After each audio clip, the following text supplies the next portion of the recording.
6.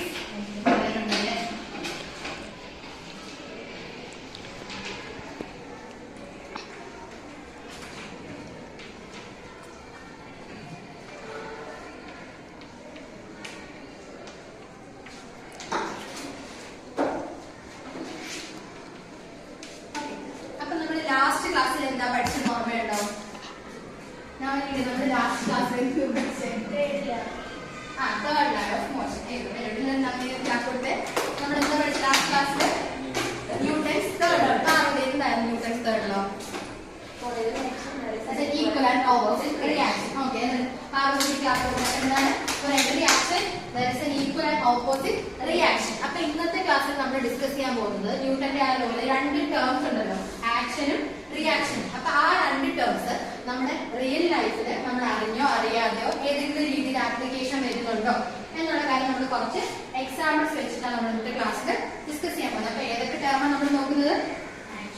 ആക്ഷനും റിയാക്ഷനും. ഓക്കെ, അപ്പൊ നമുക്ക് നോക്കാം. അപ്പൊ നിങ്ങൾ എല്ലാരും റോക്കറ്റ് ലോഞ്ച് ചെയ്യുന്നത് കണ്ടിട്ടുണ്ടോ? റോക്കറ്റ് ലോഞ്ച് ചെയ്യുന്നത്. അപ്പൊ നിങ്ങൾ അവിടെ എന്ത് ഒബ്സർവ് ചെയ്തിട്ടുള്ള റോക്കറ്റ് ലോഞ്ച് ചെയ്യുന്ന സമയത്ത്? നവനീത പറഞ്ഞ റോക്കറ്റ് ലോഞ്ച് ചെയ്യുന്ന സമയത്ത് നവനീത അവിടെ ഒബ്സർവ് ചെയ്യുന്നത് മുകളിലോട്ട് പോകുന്ന സമയത്ത് എന്തോ കുറച്ച് പുകയും അതുപോലെയൊക്കെയുള്ള കാര്യങ്ങളാണ്. ഓക്കെ, വെരി ഗുഡ് ഇരുന്നോ. അപ്പൊ നമ്മൾ ആ റോക്കറ്റ് ലോഞ്ച് ചെയ്യുന്ന ആ ഒരു കേസിൽ നമുക്ക് ഈ പറഞ്ഞ ന്യൂട്ടന്റെ തേർഡ് ലോ ആക്ഷൻ റിയാക്ഷൻ എങ്ങനെ അപ്ലൈ ചെയ്ത് നമുക്ക് നോക്കാം. അപ്പൊ ഇതിനകത്ത് എന്തുണ്ട്? കുറെ ഫ്യൂവൽസ് അതുപോലുള്ള കാര്യങ്ങളൊക്കെ ഇല്ലേ?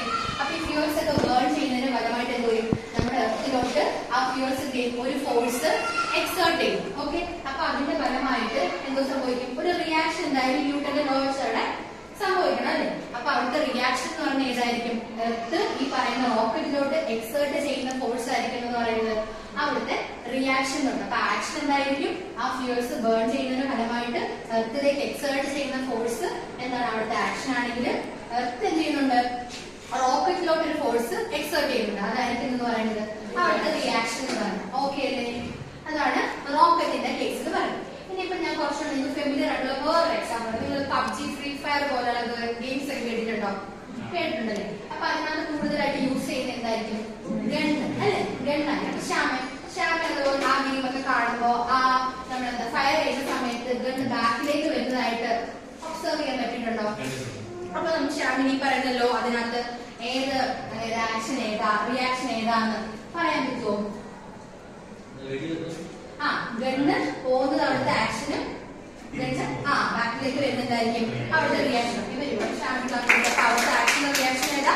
ഗണ്ണിന്ന് ഫയർ ചെയ്യുന്നത് അവിടുത്തെ ആക്ഷനും അതിന്റെ ഫലമായിട്ട് ഗണ്ണ് ബാക്കിലേക്ക് വരുന്നതായിരിക്കും എന്ന് പറയുന്നത് അവിടുത്തെ റിയാക്ഷൻ എന്ന് പറയുന്നത്. അപ്പൊ ഈ ഗണ്ണ് റിലേറ്റഡ് ആയിട്ട് പാർവതിക്ക് വേറെ ഏതെങ്കിലും ഗണ്ണ് എന്ന് പറയുന്ന ആ ഒരു ഇൻസ്ട്രുമെന്റ് പോലെ വേറെ ഏതെങ്കിലും പാർവതിക്ക് പറയാൻ പറ്റുമോ? പീരങ്കി. വെരി ഗുഡ്, സിഡോൺ. അപ്പൊ എന്താണ് അതായത് പാർവതിക്ക് ക്ലാസ് കൊടുത്തേ? പീരങ്കി എന്താണ്? ഇതുപോലെ നോക്കണേ. പീരങ്കി എന്താണ്? ഇതുപോലെ ഫയർ ചെയ്യുന്ന സമയത്ത് എന്തോ സംഭവിക്കും നോക്കണേ. പീരങ്കിക്ക് എന്തുണ്ടാവും? ഒരു ബാക്ക്വേർഡ് ആയിട്ടൊരു മോഷൻ ഉണ്ടായി, കണ്ടില്ലേ? അപ്പൊ അതും എന്താണ്? ഈ പറയുന്ന ന്യൂട്ടന്റെ തേർഡ് ലോ നമുക്ക് ആക്ഷൻ റിയാക്ഷൻ എന്ന് പറയുന്ന കോൺസെപ്റ്റ് അപ്ലൈ ചെയ്യാൻ പറ്റുന്നതാണ്.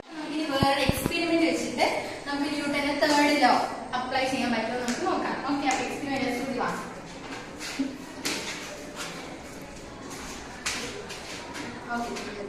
അപ്പൊ ഇതിനകത്ത് ഈ ആക്ഷൻ ഏതാ റിയാക്ഷൻ ഏതാ നമുക്ക് നോക്കാം.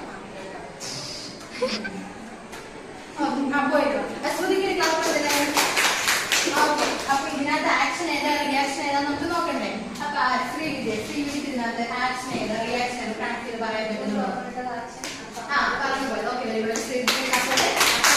ബലൂണിനകത്ത് കാറ്റ് കളഞ്ഞതായിരുന്നു അവിടുത്തെ എന്ന് പറയുന്നത് ആക്ഷൻ എന്ന് പറയുന്നത്. അത് മുകളിലോട്ട് പോയതാണ് എന്ന് പറയുന്നത് റിയാക്ഷൻ എന്ന് പറയുന്നത്. ഇനി നമുക്ക് വേറൊരു എക്സാമ്പിൾ നോക്കാം. ഇപ്പൊ നമ്മളിപ്പം ജസ്റ്റ് നമ്മൾ ചുമ്മാ ഇങ്ങനെ നടക്കുക. അപ്പൊ നടക്കുന്ന സമയത്ത് നമുക്ക് എന്തുണ്ട്? ഈ പറയുന്ന ന്യൂട്ടന്റെ തേർഡ് ലോന്റെ ആപ്ലിക്കേഷൻ വരുന്നുണ്ട്. അപ്പൊ അവിടെ ഇങ്ങനെ തേർഡ് ലോയുടെ ആപ്ലിക്കേഷൻ വരുന്നത് നമ്മൾ നടക്കുന്ന സമയത്ത് എന്തുണ്ട്? നമ്മൾ എർത്തിലേക്ക് എന്ത് ചെയ്യുന്നുണ്ട്? ഒരു ഫോഴ്സ് എക്സേർട്ട് ചെയ്യുന്നുണ്ട്. അതിന് പകരം എർത്ത് എന്ത് ചെയ്യുന്നുണ്ട്? നമ്മുടെ കാലിലോട്ട് എന്ത് ചെയ്യുന്നുണ്ട്? ഒരു ഫോഴ്സ് എക്സേർട്ട് ചെയ്യുന്നുണ്ട്. അപ്പൊ അതാണ് അവിടുത്തെ എന്തെന്ന് പറയുന്നത് റിയാക്ഷൻ പറയുന്നത്. അപ്പൊ ആക്ഷൻ എന്താണ്? നമ്മൾ കൊടുക്കുന്ന ഫോഴ്സ്. റിയാക്ഷൻ എന്ന് പറയുന്നത് എർത്ത് നമ്മുടെ കാലിലേക്ക് തരുന്നതാണ് എന്ന് പറയുന്നത് റിയാക്ഷൻ എന്ന് പറയുന്നത്. ഇനിയിപ്പോ വേറൊരു കേസ് പറയുന്നുണ്ടെങ്കിൽ നമ്മള് വഞ്ചി കണ്ടിട്ടില്ലേ? വഞ്ചിയിലൊക്കെ യാത്ര ചെയ്തിട്ട് ആൾക്കാർ ഇപ്പം കരയിലോട്ട് കയറുന്ന സമയത്ത് നിങ്ങൾ ശ്രദ്ധിച്ചിട്ടുണ്ടോ? വഞ്ചി പുറകോട്ട് ജസ്റ്റ് ഒന്ന് പുറകോട്ട് പോയിട്ടല്ലേ ആൾക്കാർ എന്ത് ചെയ്യുന്നത്? ആ കരയിലോട്ട് ഇറങ്ങുന്നത്. അപ്പൊ അവിടെ ശ്രീവിദ്യക്ക് പറയാൻ പറ്റും അവിടെ ഏതായിരിക്കും ആക്ഷൻ, ഏതായിരിക്കും റിയാക്ഷൻ എന്നുള്ളത്? Okay, very good. അപ്പൊ അപ്പൊ നമ്മൾ ആ വഞ്ചിയിലേക്ക് ചവിട്ടുമ്പോൾ എന്ത് ചെയ്യുന്നുണ്ട്? ഒരു ഫോഴ്സ് കൊടുക്കുന്നുണ്ട്. അതാണ് അവിടുത്തെ എന്ന് പറയുന്നത് ആക്ഷൻ എന്ന് പറയുന്നത്. വഞ്ചി എന്ത് ചെയ്യുന്നുണ്ട്? ആ സമയത്ത് എന്ത് ചെയ്യുന്നുണ്ട്? നമ്മുടെ കാലിലേക്ക് എന്ത് തരുന്നുണ്ട്? ഒരു ഫോഴ്സ് തരുന്നുണ്ട്. അതാണ് എന്തെന്ന് പറയുന്നത് അവിടുത്തെ റിയാക്ഷൻ എന്ന് പറയുന്നത്. അപ്പൊ ഇതുപോലെ നമുക്ക് ഈ ഒരു മൂവ്മെന്റ് വരുന്ന പോലെ വേറെ ഏതെങ്കിലും എക്സാമ്പിൾ പാർവതിക്ക് പറയാൻ പറ്റുമോ? നീന്തുന്നത്, പിന്നെ വഞ്ചി തുഴയുന്നത്, പിന്നെ വെരി ഗുഡ്. ക്ലാസ് കൊടുത്തേ. അപ്പൊ എന്താണ് ഇതുപോലെ നീന്തുന്നത്, അതുപോലെ വഞ്ചി തുഴയുന്നത്, പിന്നെ സൈക്കിളൊക്കെ ചവിട്ടുന്നതൊക്കെ ഇല്ലേ? അവിടെ എന്താ നമ്മൾ അങ്ങോട്ടേക്ക് ഒരു ഫോഴ്സ് കൊടുക്കുന്നു. അപ്പൊ എർത്തിന്റെ മാസ് അത്രത്തോളം വലുതായതുകൊണ്ട് നമുക്ക് അവിടെ മൂവ്മെന്റ് ഫീൽ ചെയ്യാറ്. പക്ഷെ എർത്ത് എന്ത് ചെയ്യുന്നുണ്ട്? ആ സൈക്കിളിലേക്ക് എന്ത് ചെയ്യുന്നുണ്ട്? ഒരു ഫോഴ്സ് കൊടുക്കുന്നുണ്ട്. അതുകൊണ്ട് നമ്മൾ മുന്നോട്ട് പോകും. അതുപോലെ തന്നെ സ്വിമ്മിങ് ആയാലും ഇപ്പൊ വഞ്ചി തുഴയുന്ന കേസൊക്കെ ആണെങ്കിൽ നമ്മൾ എന്ത് ചെയ്യാം? വെള്ളത്തിന് പുറകോട്ടല്ലേ നമ്മൾ തുഴഞ്ഞു മാറ്റുന്നത്. അപ്പൊ ആ വെള്ളം എന്ത് ചെയ്യുന്നുണ്ട്? നമ്മളിലേക്ക് ഒരു ഫോഴ്സ് തരുന്നതുകൊണ്ടാണ് നമുക്ക് എന്തുണ്ടാവുന്നത്? അവിടെ ഒരു ഫോർവേഡ് മൂവ്മെന്റ് ഉണ്ടാകുന്നത്. അതാണ് അവിടുത്തെ എന്ന് പറയുന്നത് റിയാക്ഷൻ എന്ന് പറയുന്നത്. അപ്പൊ നമ്മൾ ഇന്ന് ഡിസ്കസ് ചെയ്ത ടോപ്പിക് എന്തായിരുന്നു? Action and reaction. For every action and opposite reaction. Okay, അപ്പൊ നമ്മൾ ഡിസ്കസ് ചെയ്ത ലോ ന്യൂട്ടന്റെ തേർഡ് ലോന്റെ എക്സാമ്പിൾസ് ആണ്. അപ്പൊ നിങ്ങൾ ചെയ്യേണ്ടതെന്ന് വെച്ചാൽ നാളെ വരുമ്പോൾ എന്ത് ചെയ്യണം? ഇതുപോലെ നമ്മൾ ഡെയിലി ലൈഫിൽ കാണുന്ന കുറെ എക്സാമ്പിൾസ് എടുത്തിട്ട് അതിൽ ആക്ഷൻ ഏതാണ്, റിയാക്ഷൻ ഏതാണെന്ന് ക്ലാസിഫൈ ചെയ്ത് വിടണം. Okay, thank you.